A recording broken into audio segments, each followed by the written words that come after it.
Hello, good afternoon. First, I would like to thank the opportunity that Allah gave me, being the first, if I may say, first endorser as Nana Babes. And it's my pride to be part of this family. And I would like to tell you how Tala is very dependable. When I said, sa Tala, buo ang tiwala. And this, I really tell you, from the bottom of my heart, Madam. So, Madam Miss Julian, thank you for being part of the family. As much as I'm proud of this, and thanking everyone to serve, and Madam C, and really I'm so nervous. But all the way from Laguna, I'm really very proud as Laguanense. And my question is this. Hindi na muna. Alright. Nagkape ka kasi. Yeah. It's okay. Okay. I have two questions. Yes po. Huwag lang ba? Yeah. Just stay with me. To me when it comes to honor. Tala ng bahala sa mga. First question. Yes, ma'am. What made you say yes being a Tala endorser? That's the first question. Yes, ma'am. First of all, it wasn't hard to say yes to a product or an app, let's say. If it sends the message across people or sa mga kababayan natin to empower them na magkaroon tayo ng mas maayos na patas na laban sa buhay, magkaroon tayo ng pagkakataon na tuparin ang mga pangarap natin sa buhay. Because we all know naman, di ba? Life is really designed to not be fair. It is designed for us to strive, to survive, and of course, to have dreams. I like what Tala started. Gusto ko yung they take care of everyone around them, especially the trust that people will give them. I like that there's a high confidentiality when it comes to information. These are probably basic things, yeah? But, these are probably maaaring hindi iniisip na hindi importante. But confidentiality when it comes to information, that's number one for me. My trust sa isang kumpanya is you also have to take care of my privacy. And para ibigay ko yung lahat ng impormasyon ng buhay ko sa isang kumpanya, hindi basta-basta yun. Secondly, it is the ability to empower the Filipino people to dream. Marami na tayong mga kababayan na yun na nawawala ng pag-asa sa buhay because life is just so hard already with the pandemic happening, with the floods, with a lot of things happening around us. It's just hard to go into details. Mababash tayo. So, huwag natin isa-isa. We all know what we're talking about. In life, we all need that one glimmer of hope. And I think Tala is that hope. That's why I'm on board for that. Yes, I agree to that. Thank you. Ginawang pang-pageant na yung Q&A. Julia, prepared si Miss Julia. This shows well. Prepare those shoulders ko. Ang refreshing ng sagot niyo po, no? Yung diretsahan. We all know that life's unfair. I love that. It's so refreshing to see that through your lens. Na realistic pa rin tayo lahat. Did you have another question? One more po, no? Yes. Okay. So, I'm just going to take the opportunity for I'm really so happy, grabe.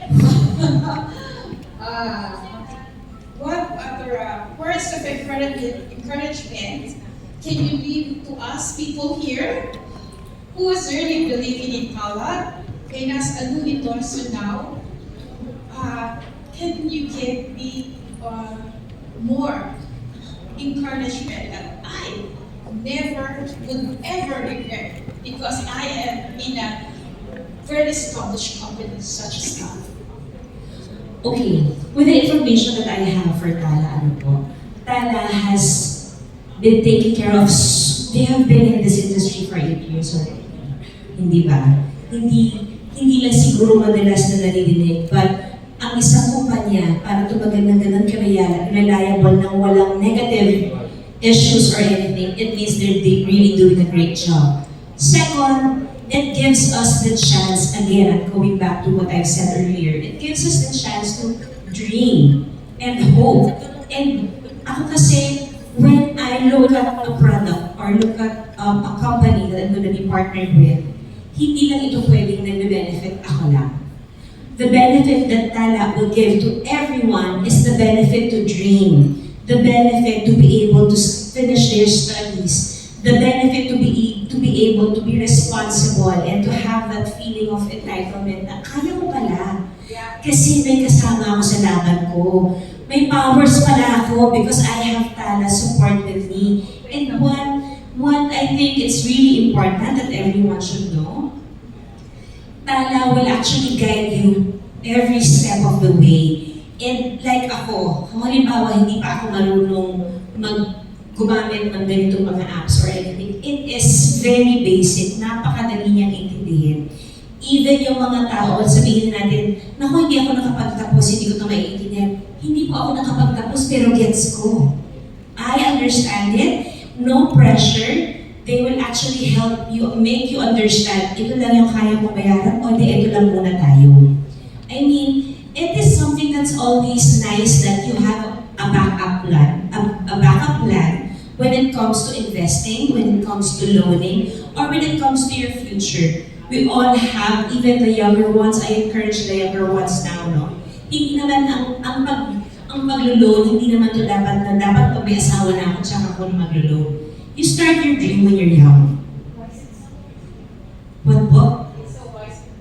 It is a wise investment when you start investing when you're younger. For the time before you reach your retirement age, you'll be surprised na, ay, ang laki pa rin nagawa nito sa akin. So, do not be scared because the Tala app or the Tala company is really designed to help you and very dependable. I mean, it is really what I love most about this app, this lending app, this loan application. Kumbaga, tutulungan ka niya pero hindi ka niya ipipressure. So, just take that risk. Life is all about taking that risk. If you don't take that risk, hindi mo malalaman kung saan ka naman makakapunta rin, di ba? I think Missy wants to add to that as well. I just really want to share because for those of you who don't know, Nay Babes is one of our first customers that we featured in a testimonial. Her story is so inspiring. That's why I feel like it's a full circle moment. That she's here asking the first question. You are first celebrity endorser. So thank you very much for asking the questions. And I think you hit a really important spot. So thank you for being here. Thank you. Encourage mo ba kayo? I feel like you don't really need that much because you're so full of energy and love for Tala. Yeah, for one, really, I'm so happy that being here and raising the show because it's again my pride in knowing these people who made my life. And I want to tell you guys, Tala is really dependable. Something and somebody you can trust. Kaya hindi kayo mawawala. Tandaan nyo, sa Tala, buo ang tiwala, ngayon, panas na ang laban. Yun. Buo ang tiwala, panas na ang laban. Thank you very much. Ayan. Feel ko talaga yung love niya. I also want to quickly direct my question to Missy. I know that we have our assumptions. Obviously, you've chosen such a well-spoken representative right now, Ms. Judy Ann Santos for Tala. But what was your thought process in choosing the newest member? So we can ask Missy and Maurice as well. How did you come about in deciding, okay, I feel like Ms. Judy Ann Santos would be the perfect endorser for us? So, as you heard in the introduction earlier, like your story from the beginning, I grew up watching. Watching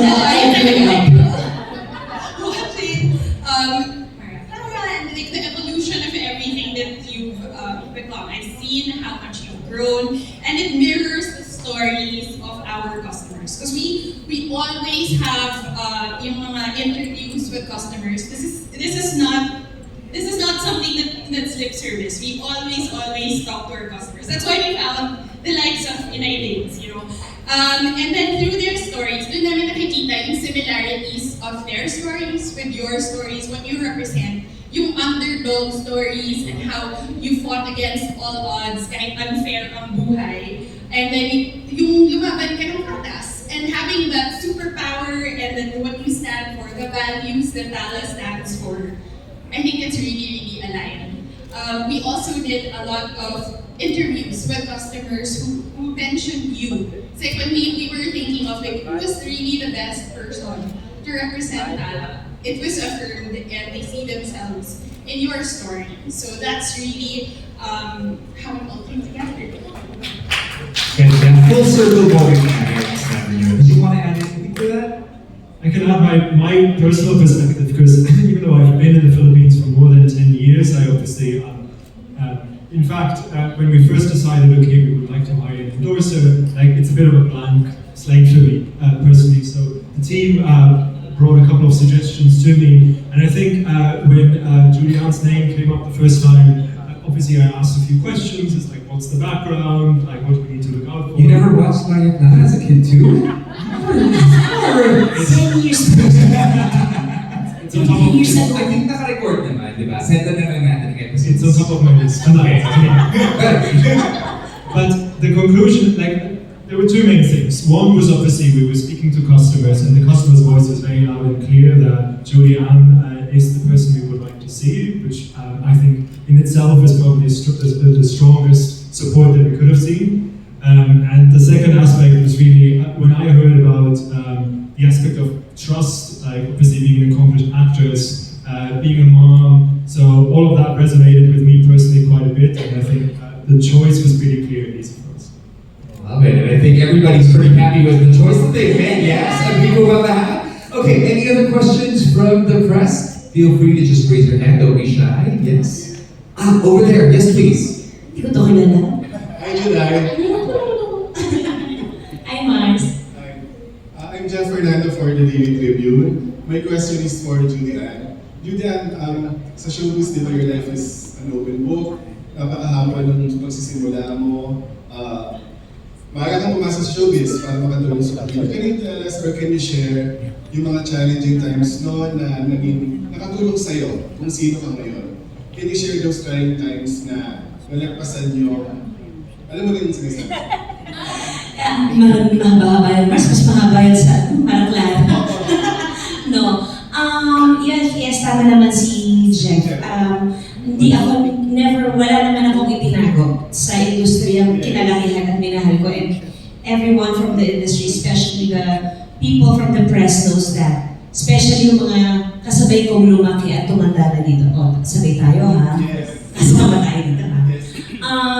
And I just really love my work. I love my I'm passionate about this. Struggles will always come naman when you're starting.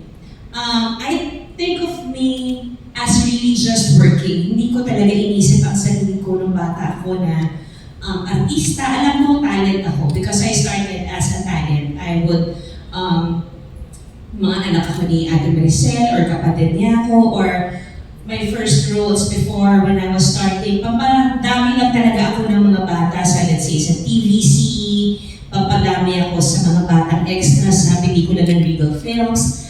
And I was really just enjoying. Ang sweldo ko noong araw para sa isang buong pelikula na talent ka was 100 a day. For Mara Clara, it's 1,500 per taping day. And hindi ko question yun. I respected it because I know I have to earn my spot. But in my mind, I thought baka naman hindi ako magtatagal dito. So growing up, it was already stuck in my head. Kumbaga naka-embed na sa utak ko, I have to keep on saving. Because I don't know kung hanggang kailan ako dito. So the first things that I really did was, nung nakapag-impok ako ng 10,000 pesos during the 90s, insurance agad. Kumbaga, tabi agad. Kasi nga feeling ko, hindi naman ako mamahalin kasi hindi naman ako mestiza, hindi naman ako kagandahan. Alam mo yun, kumbaga, I know may talent ako, but at that time, I think it wasn't enough. So struggling your way to be noticed, malaking factor doon yung trust na binigay sa akin ng production at ng mga producers. And at the same time, the amount of work that I put out, feeling ko napapatayan ko naman or nahihigitan ko naman. The struggles lang naman talaga is, at some point you get burned out, you're about to crash. Kasi feeling mo wala ka na talaga pupuntahan. But then again, you pull yourself back up and you tell yourself, no, I can do this. I will beat them in their own game. Kung hindi man ako kasing ganda nila, mas magaling ako sa kanila. Pero syempre, hindi ko naman chinika yun. Sa akin lang yun. Ngayon ko na lang chinika yan kasi feeling ko naman okay lang kasi marami naman kami